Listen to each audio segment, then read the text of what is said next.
મહાવીર જયંતિ એ જૈન ધર્મના 24મા તીર્થંકર ભગવાન મહાવીરના જન્મ કલ્યાણકની ઉજવણીનો દિવસ છે. તો ચાલો તેમના જીવનની પ્રેરણાદાયી વાર્તા ખૂબ ટૂંકમાં સમજીએ. ભગવાન મહાવીરનો જન્મ અને બાળપણ આજથી આશરે 2600 વર્ષ પહેલાં બિહારના કુંડગ્રામમાં રાજા સિદ્ધાર્થ અને માતા ત્રિશલાને ત્યાં એક તેજસ્વી બાળકના રૂપમાં થયો હતો. તેમનું નામ વર્ધમાન રાખવામાં આવ્યું. જન્મ પહેલાં માતા ત્રિશલાને 14 અથવા 16 શુભ સ્વપ્નો આવ્યા હતા, જે સંકેત આપતા હતા કે તેમનો પુત્ર ક્યાં તો ચક્રવર્તી રાજા બનશે અથવા તો જગતનો ઉદ્ધાર કરનાર મહાન તીર્થંકર.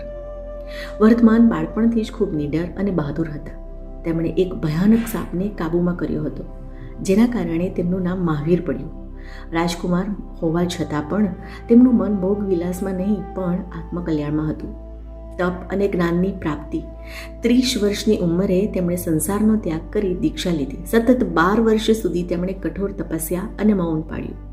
જંગલોમાં રહીને તેમણે ભૂખ, તરસ અને અનેક કષ્ટો સહન કર્યા. આખરે ઋજુપાલિકા નદીના કિનારે તેમને કેવળ જ્ઞાન પ્રાપ્ત થયું. પંચ મહાવ્રત અને એમના ઉપદેશો. કેવળ જ્ઞાન મેળવ્યા પછી ભગવાન મહાવીરે લોકોને સુખી અને પવિત્ર જીવન જીવવા માટે 5 મુખ્ય સિદ્ધાંતો આપ્યા. જેમાંનો પહેલો સિદ્ધાંત હતો અહિંસા, જેમાં મન, કર્મ કે વચનથી કોઈને દુઃખ ન આપવું. બીજું હતું સત્ય, હંમેશા સાચું બોલવું. ત્રીજું હતું અચૌર્ય, એટલે કે ચોરી ન કરવી. ચોથું હતું બ્રહ્મચર્ય, જેમાં પવિત્રતા જાળવવી.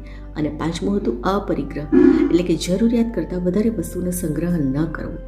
તેમનો સૌથી મોટો સંદેશ હતો જીવો અને જીવવા દો. મહાવીર જયંતિ આપણને શીખવે છે કે શાંતિ અને અહિંસા દ્વારા જ આ જગતમાં સુખ લાવી શકાય છે. જય જિનેન્દ્ર.